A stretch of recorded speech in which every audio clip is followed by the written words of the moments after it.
परिश्रम स्कूल के इस वीडियो लेक्चर में आपका स्वागत है। अगले वीडियो में हम बात कर रहे थे चैप्टर 3 के बारे में, क्या निराश हुआ जाए। अगले वीडियो में हमने क्वेश्चन 1 एक एक वाक्य में प्रश्न और क्वेश्चन 2 दो दो वाक्य में प्रश्न के उत्तर देखे थे। आज हम देखेंगे क्वेश्चन 3 सविस्तार उत्तर। पहला प्रश्न है कि लेखक का मन क्यों बैठ जाता है। लेखक का मन है वो क्यों बैठ जाता है।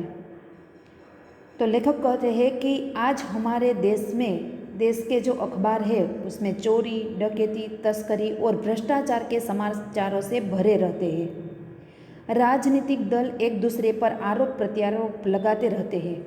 ऐसा लगता है कि देश में कोई ईमानदार ही नहीं रहे। लोग हर व्यक्ति को संदेह की दृष्टि से देखते हैं। जो जितने ऊंचे पद पर है उनमें उतने ही अधिक दोष दिखाए जाते हैं। सब अपने अपने स्वार्थों में लिप्त है।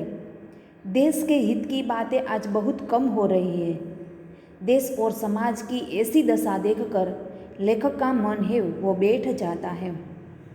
लेखक कहते हैं कि आज के अखबारों में और कोई बातें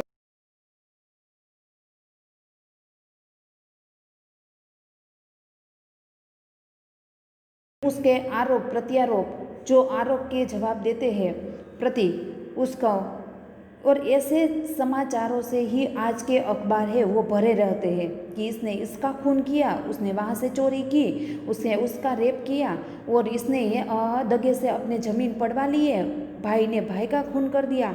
आज के समाचारों में ऐसी ही बातें भरी रहती है। राजनीतिक दल यानी कि राज्य के दल है वो भी एक दूसरे पर आरोप प्रत्यारोप लगाते रहते हैं।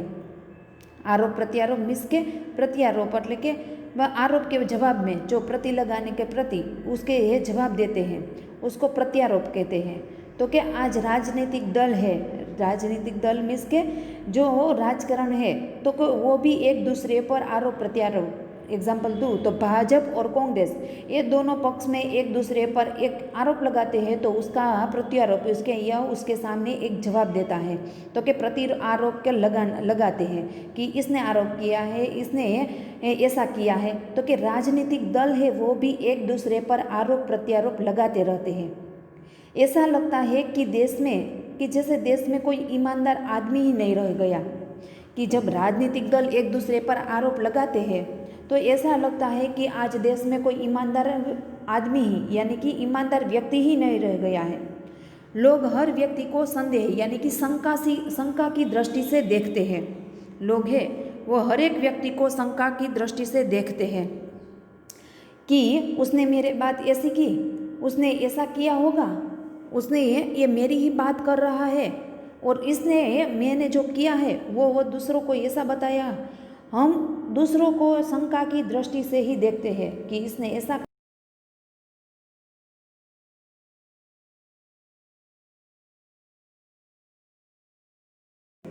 जो जितने ऊंचे पद पर है उनमें उतने ही अधिक दोष दिखाए जाते हैं।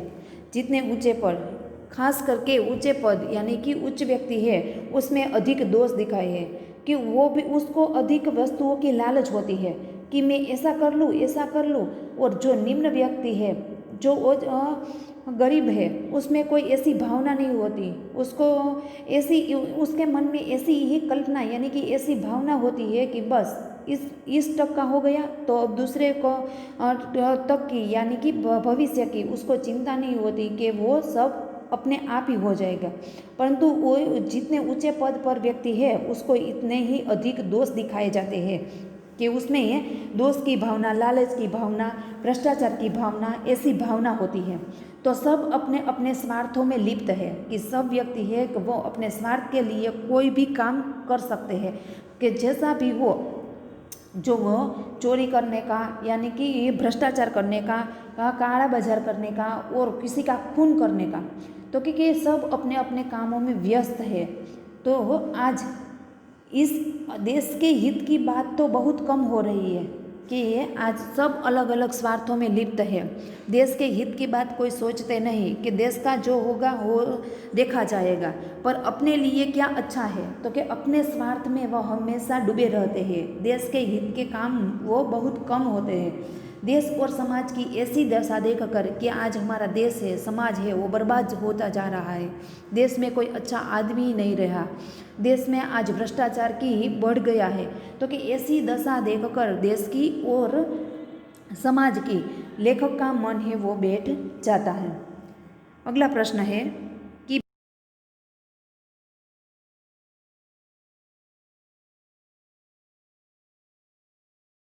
समुद्र क्यों कहा गया है? तो भारतवर्ष एक प्राचीन और विशाल देश है। भारतवर्ष एक प्राचीन यानी कि पुराना, प्राचीन और विशाल देश है। सदियों से यहाँ अनेक जातियाँ और यहीं बस गई है। तो कि अनेक जाति है। अगले वीडियो में हमने अगले चैप्टर में देखा था कि आर्यों ने भारत गौरव में कि आर्यों की महानता कि भारत देश एक बृहद भारत, विशाल भारत है, भारत गौरव है। उसके चैप्टर 10 में हमने देखा था कि भारतवर्ष एक पुराना देश है। ये पुरानी संस्कृति का उसमें उल्लेख किया गया है। तो कि सदियों से यहाँ अनेक जातियाँ, आर्य है, द्रविड़ है, तो कि अनेक जातियाँ यहाँ पर आकर बस गई है। विदेशों से उनके धर्मावलंबी यहाँ आए और यहीं के होकर रह गए। तो कि विदेश में अनेक जाति यहाँ पर आई, आर्य है, द्रविड़ है, मुगल है, तो कि यहाँ पर आई और हमेशा के लिए वह स्थायी हो गई। इस प्रकार भारत आर्य और द्रविड़, हिंदू और मुस्लिम, यूरोपियन और भारतीय आदर्शों की मिलन भूमि है। भारत में आर्यों की महानता का सबसे अधिक महत्व किसका हुआ था? तो क्योंकि विकास द्रविड़ों ने, आर्यों ने किया था। आर्यों ने अपनी जो लोग हैं उसको मदिरा से दूर किया। आर्यों की देन थी संगीत कला, नाट्य कला, नृत्य कला, भौतिक वस्तुओं, तंत्र मंत्र, ये सब हमने चैप्टर 10 में देखा था कि ये आर्यों के ही देन है। आर्यों ने ही अपनी ये महानता के अनेक गौरव भारत का गौरव लिखा है। तो कि आर्यों की महानता से आज हमने हमारे देश में अनेक कलाओं का, तंत्र मंत्र विद्याओं का कि ये सब था वो विकास हुआ था। तो कि आज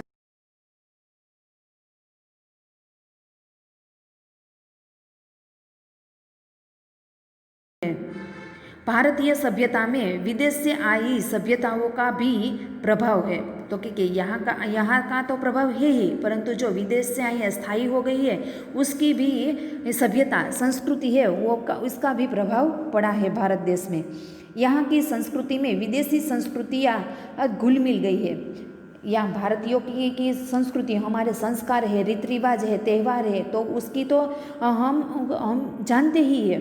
परंतु जो बाहर से आए हैं, विदेश से आए हैं, उसकी वो भी हमारी संस्कृति में ऐसे ही, हमारे रीति रिवाजों में, हमारी संस्कृति में, हमारे त्यौहारों में ऐसे ही घुल मिल गए हैं। भारतीय समाज में देशी विदेशी की तरह तरह के लोग आए और समा गए। इसीलिए भारतवर्ष को महामानव समुद्र कहा गया है। तो कि बाहर से भारतीय तो अपनी संस्कृति और रिवाज को मानते ही है, परंतु बाहर से जो देश विदेश से लोग आए हैं वो भी हमारी संस्कृति में ऐसे घुल मिल गए हैं कि लगता ही नहीं है कि वो विदेश से आया है। इसीलिए भारत को महामानव समुद्र कहा गया है। अगला प्रश्न है कि धर्म को भारतवर्ष में श्रेष्ठ क्यों माना गया है? कि धर्म को ही भारतवर्ष में श्रेष्ठ क्यों माना गया है? तो शासन और समाज की सुख सुविधा के लिए सरकार तरह तरह के कानून बनाती है। शासन और समाज की सुख सुविधा के लिए हम देख सकते हैं कि समाज की सुख सुविधा के लिए, देश की सुख सुविधा के लिए, देश की सुरक्षा के लिए इस महामारी, कोरोना जैसी महामारी ने हमारे बड़ा प्रधान मोदी ने कैसे लॉकडाउन किया और देश की सुरक्षा को स्थायी करने के लिए उसने ये निर्णय लिया। तो कि शासन और समाज की सुख सुविधा के लिए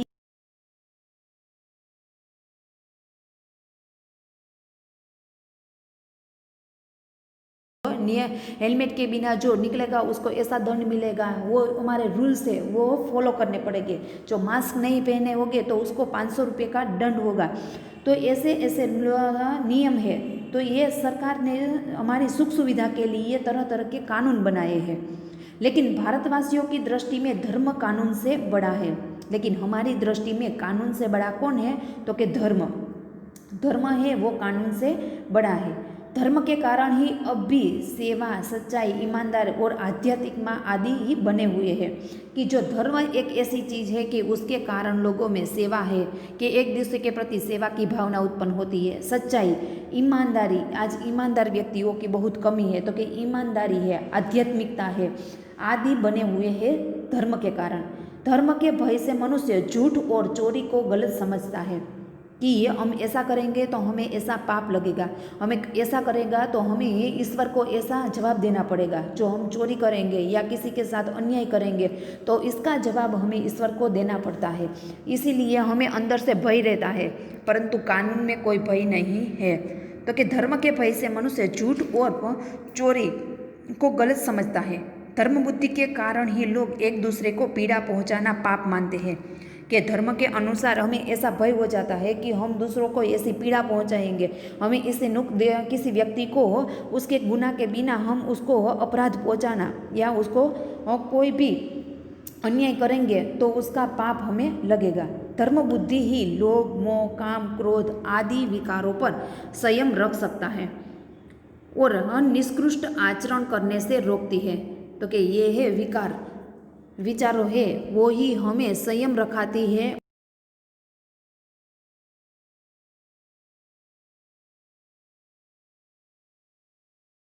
ये धर्म को भारतवर्ष में श्रेष्ठ माना गया है। कि धर्म के कारण जो हमें धर्म का भय है, धर्म का हम रीति रिवाजों को मानते हैं, धर्म ईश्वर के प्रति हमारी आस्था श्रद्धा होगी तो हम दूसरे व्यक्तियों को पीड़ा पहुंचाना या किसी के बारे में कोई ऐसा सोचना, उसको शंका की दृष्टि से देखना, ऐसा हम समझते सोच भी नहीं सकते। ऐसा हमें लगता है कि वो करना हमें पाप है।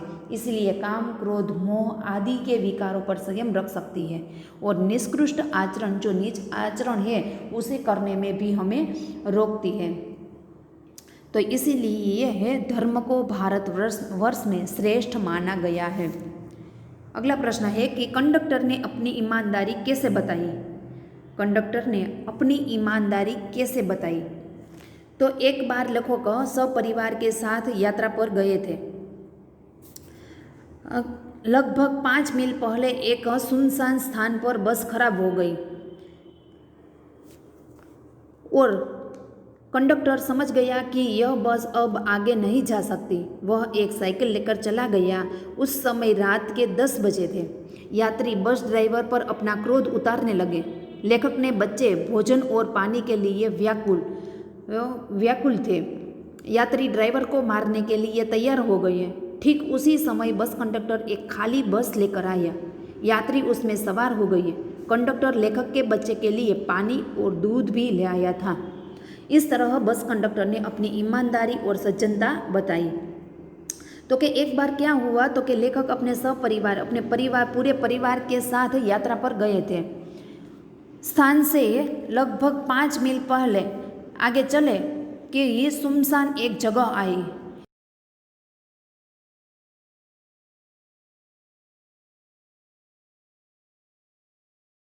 जा सकती, इसीलिए वह साइकिल लेकर चला गया। उस समय रात के 10 बजे थे। जब वह अचानक बस खराब हो गई और कंडक्टर ने सोचा कि ये बस अब आगे नहीं जा सकती और वह एक साइकिल वहाँ पड़ी थी और साइकिल लेकर चला गया। उस समय लगभग रात के 10 बजे थे। यात्री बस ड्राइवर पर अपना क्रोध उतारने लगे कि अब इतने 10 बजे, हम रात का 10 बज गए हैं, अब हम कहाँ जाएंगे। और ऐसी परिस्थिति में उसके साथ बच्चे भी ही थे। तो कि ये जो यात्री थे वो क्रोधित होने लगे। तब लेखक ने बच्चे के भोजन और पानी के लिए, लेखक के जो बच्चे थे वो भी भोजन और पानी के लिए व्याकुल थे और उसने तभी यात्री ड्राइवर को मारने के लिए, जो विजय उसके साथ जो यात्री थे लेखक के साथ, उसने ड्राइवर को मारने के लिए यात्री ड्राइवर को मारने के लिए तैयार हो गए। ठीक उसी समय जब वो ऐसा सोच रहे थे तब उसी समय बस कंडक्टर एक खाली बस लेकर आया। यात्री उसमें सवार हो गए और कंडक्टर लेखक के बच्चों के लिए पानी और दूध भी लाया था। इस तरह बस कंडक्टर ने अपनी ईमानदारी और सज्जनता बताई। तो आज देश में ऐसे हमारे समाज में या देश में ऐसे ही व्यक्ति है, परंतु आज की स्थिति, देश की स्थिति ऐसी हो गई है कि आज हम किसी व्यक्ति को जो ईमानदार हो, सज्जन हो, तो भी हम उसके साथ आंख बंद कर भरोसा नहीं कर सकते, क्योंकि आज सच्चे लोग कम हैं, उसमें भी फरेब और धोखा ज़्यादा होता है। इसीलिए आज हम ऐसे व्यक्ति हमारे देश में है, परंतु हम उस पर भरोसा नहीं कर सकते। अगला प्रश्न है कि लेखक ऐसा क्यों नहीं मानते कि मनुष्यता एकदम समाप्त हो गई है। मैंने कहा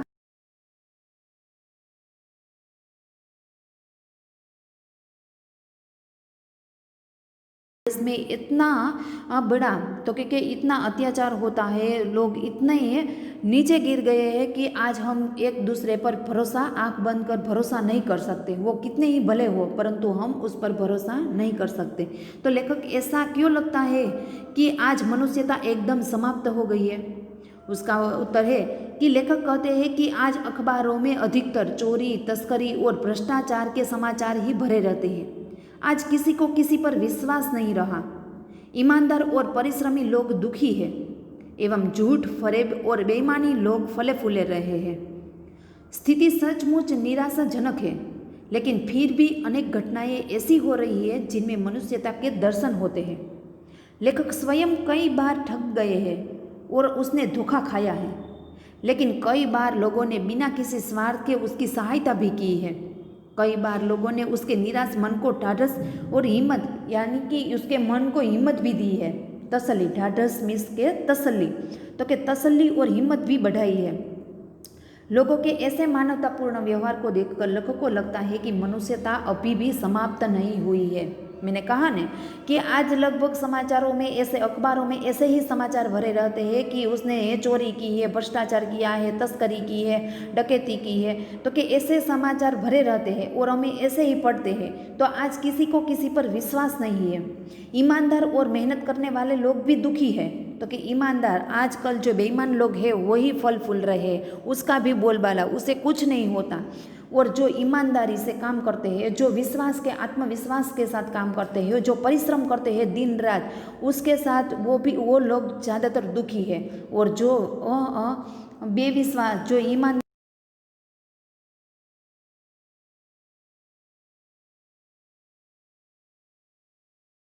स्थिति सचमुच निराशा, ऐसी स्थिति लगभग क्या कैसी है, तो कि ऐसी स्थिति सचमुच निराशाजनक है, लेकिन फिर भी अनेक घटनाएं ऐसी हो रही है कि जिनमें मनुष्यता के दर्शन होते हैं। कि इसके बावजूद भी कई ऐसी घटनाएं हैं जो कैसी ऐसी घटनाएं हमारे सामने भी आती है, तो इसमें देखा जा सकता है कि मनुष्यता का दर्शन होता है।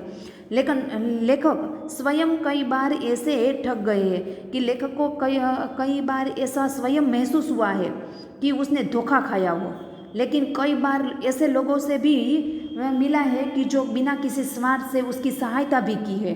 लेखक के साथ किसी ने इतना भी अत्याचार भी किया है, इतना धोखा भी किया है, लेकिन कई बार लेखक के ऐसे ही लोग मिले हैं कि जो बिना किसी स्वार्थ के उसकी सहायता भी की हो। कई बार लोगों ने उसके निराश मन को हिम्मत और क्या दिया, तो कि हिम्मत दी, तसल्ली भी दी। तो कि ऐसे लोग ही है कि दुनिया में कि जिसको हम हिम्मत भी दे सकते हैं, हिम्मत भी मिलती है किसी लोग से, और वो बिना किसी स्वार्थ से अपनी सहायता भी करते हैं। तो इसीलिए लेखक कहते हैं कि लोगों के ऐसे मानवतापूर्ण व्यवहार को देखकर लेखक का मन है, मनुष्यता है, तो वो अभी समाप्त नहीं हुई है। ये था सविस्तार उत्तर। Thank you.